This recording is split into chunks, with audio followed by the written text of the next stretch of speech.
Vraiment, où va ce monde? Sa propre mère. Cette histoire choquante que je vous laisse regarder. Que les jeunes gens l'ont maîtrisé. Il y a une cousine là, elle dit mais tu es maudit. L'histoire que je vous propose ce soir a bouleversé la Côte d'Ivoire. Elle a fait la une de plusieurs journaux. Elle vous montre comment une situation familiale latente peut virer au drame en quelques secondes. Thé Priska, 49 ans, veuve et mère de 4 enfants, qui préparait activement la célébration de son anniversaire, n'a pas pu souffler sa 50e bougie comme prévu. Le sort en a décidé autrement. Elle a été arrachée brutalement à l'affection des siens. Le meurtrier n'est personne d'autre que son propre fils. Que s'est-il passé? Comment le fils a-t-il le père? Et surtout, pourquoi? Focus Faits divers vous plonge au cœur de ce matricide bouleversant.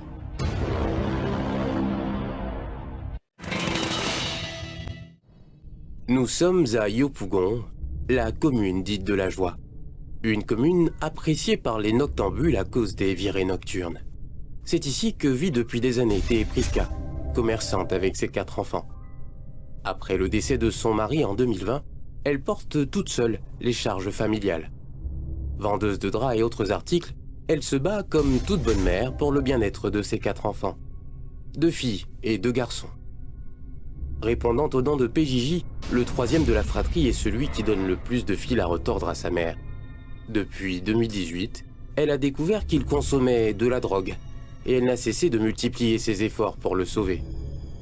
Thé Priska faisait tout pour qu'il s'en sorte, malgré la violence dont il ne cessait de faire preuve, parfois à son endroit. L'une des solutions de la mère consistait à lui payer des cours de mécanique dans un établissement de la place.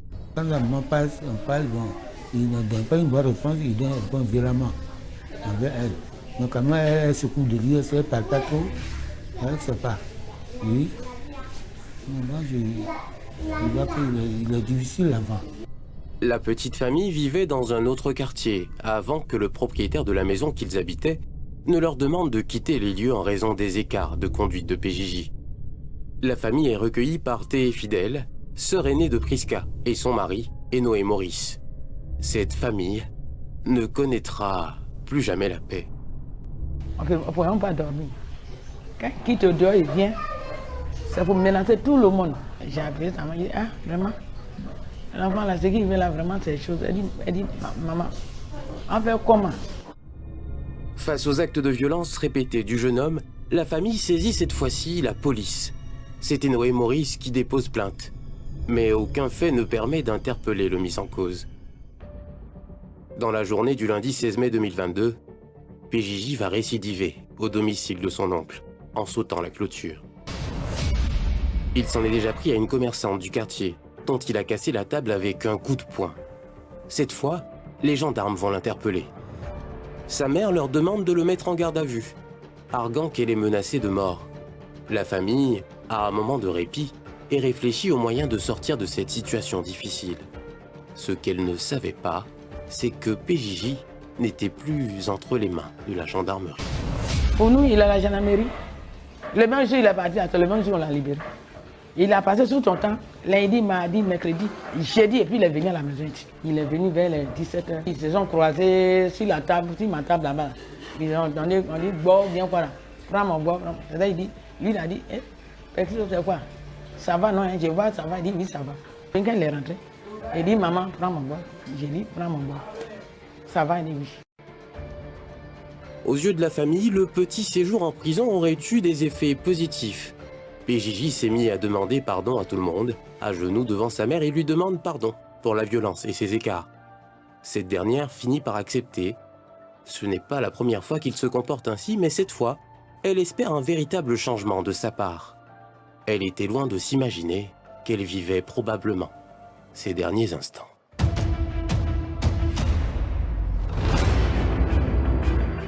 Là, il dit, moi je te pardonne.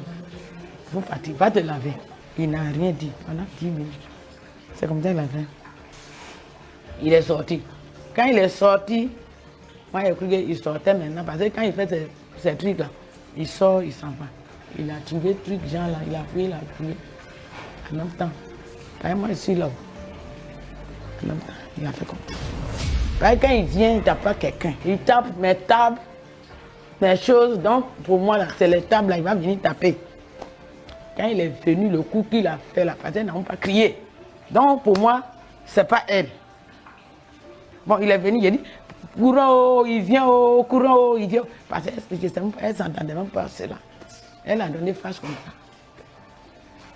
Quand il a tapé un coup là, elle n'a même pas résisté.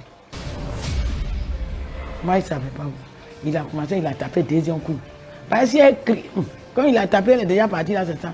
Si elle a crié, moi je vais dire que c'est il est en train de faire le mal à ma soeur. L'autre là, elle a arrêté par la fenêtre, c'est elle qui a crié. Elle dit, oh, elle a vu le sang. C'est ici, il a tapé d'abord, il a tapé ici, et puis tapé, enlevé son oreille. Laissant sa mère baigner dans son sang, il jette son dévolu cette fois sur les autres membres de la famille. Il avait l'intention de leur faire payer le quart d'heure passé à la gendarmerie. En même temps, il est revenu à un truc encore, pour moi, me terminer. Quand il est passé, quand il est sorti, moi, il était sorti. Je suis parti, petite soeur. Ma petite soeur est morte, ma petite soeur est morte, c'est vrai. Quand il est venu, 4e coup là, 6 mois. Puis, sa mère là, je ne sais pas qui a rejeté. Puis c'est tombé.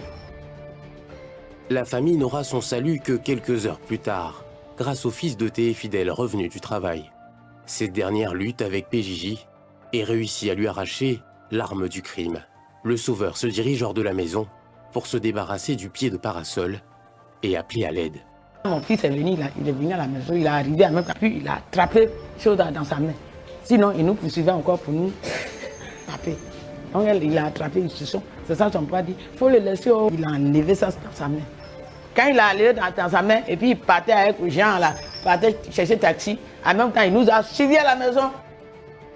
Pendant ce temps, le couple trouve refuge dans sa chambre.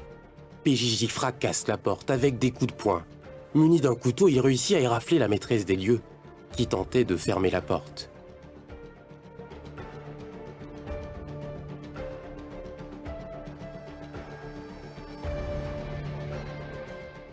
Je fais la casse, tu vois. Il a cassé tout, il a fait coup de poing avec pied. Puis à ce moment, moi j'étais déjà arrêté avec ma chambre. C'était derrière, puis il est venu, il a cassé. Il a passé tout dessus la main de la dame. Face aux supplications de Enoé et Maurice, PJJ, gagné par un sentiment soudain, arrête son expédition punitive et prend la fuite, non sans amocher tout sur son passage. Moi, je partais, je pleurais. J'ai vu les chaînes briller là, j'ai dit, il y a un microbe qui est venu, il a tué ma soeur à la maison. Faut qu'il vienne l'attraper.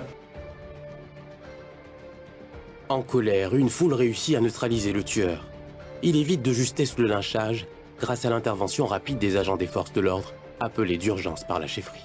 Les jeunes gens l'ont maîtrisé. La vie était dans le sang. Elle était couchée dans le sang. En ce moment, il n'y avait pas de véhicule, il n'y a pas d'autre véhicule. Ils sont de l'électricité qu'ils ont mis la vieille pour aller à la maternité de côté, qui était tout juste à côté. Malheureusement, là-bas, ils ont dit que non, on ne peut pas le recevoir parce qu'elle a trop perdu de sang. Il fallait vraiment l'évacuer au CHU de Yopougon. Et c'est... pendant tout le temps qu'on est en train de gesticuler, la vie était déjà morte. Maintenant, les gens pensaient que bon, on pouvait faire quelque chose. Les policiers étaient déjà arrivés. Ils ont déjà maîtrisé le jeune homme. Le lendemain, la police ramène le tueur sur les lieux du crime pour une reconstitution. Sans l'ombre d'une hésitation, il reconnaît les faits. Sa réaction sera ravageuse lorsqu'une de ses tantes professe des paroles de malédiction à son endroit. Quand il sortait, c'est ça, il y a une cousine là, elle dit, mais tu es maudit. Elle dit, c'est maudit, il dit, c'est maudit que vous parlez. Mon retour là, devant tout le monde. La famille a peur, mais sa douleur est plus grande. La célébration des 50 ans de la mère, Théé Prisca, s'est transformée en des funérailles. Le blanc et le rouge étaient des couleurs du dressing code de la défunte. Pour lui rendre hommage, ces couleurs sont gardées pour ses obsèques. Douloureux pour ses proches de parler d'elle au passé. Quand elle venait chez moi, elle est petite comme ça. C'est chez moi, elle allait tout ça. C'est fait ce qu'on tout ça là, avec ses amis, tout ça chez moi. C'est une dame que je connais très bien. Nous sommes voisins. Et c'est une belle femme hein, qui n'a pas de problème avec quelqu'un. C'est elle qui prenait soin de tout le monde. C'est une femme douce, une femme gentille, une femme vraiment joviale. En tout cas, elle et nous, toujours c'est le sourire. Ce beau sourire de Prisca, ses proches ne le verront plus jamais.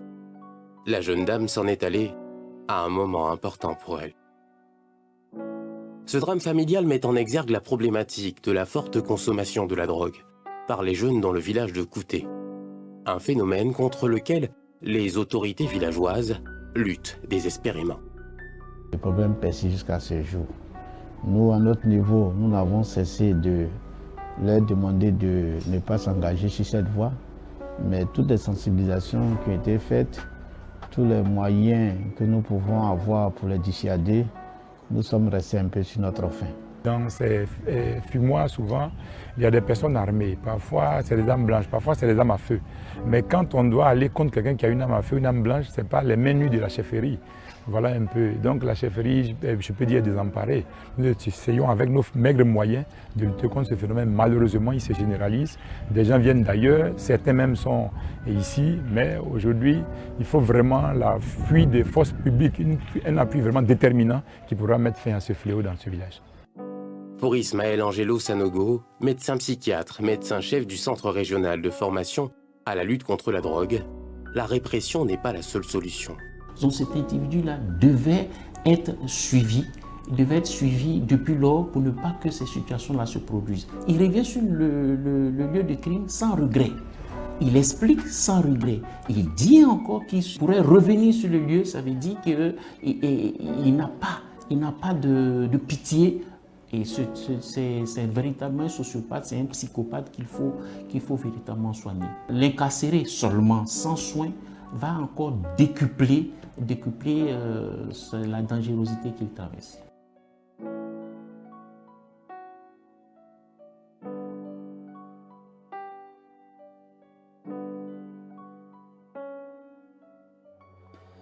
Depuis le jour du drame, PJJ est détenu à la maison d'arrêt et de correction d'Abidjan. Il attend son procès. Selon les sources judiciaires, il risque 10 à 20 ans de prison ou la perpétuité. Bonsoir. Unbelievable. They will start.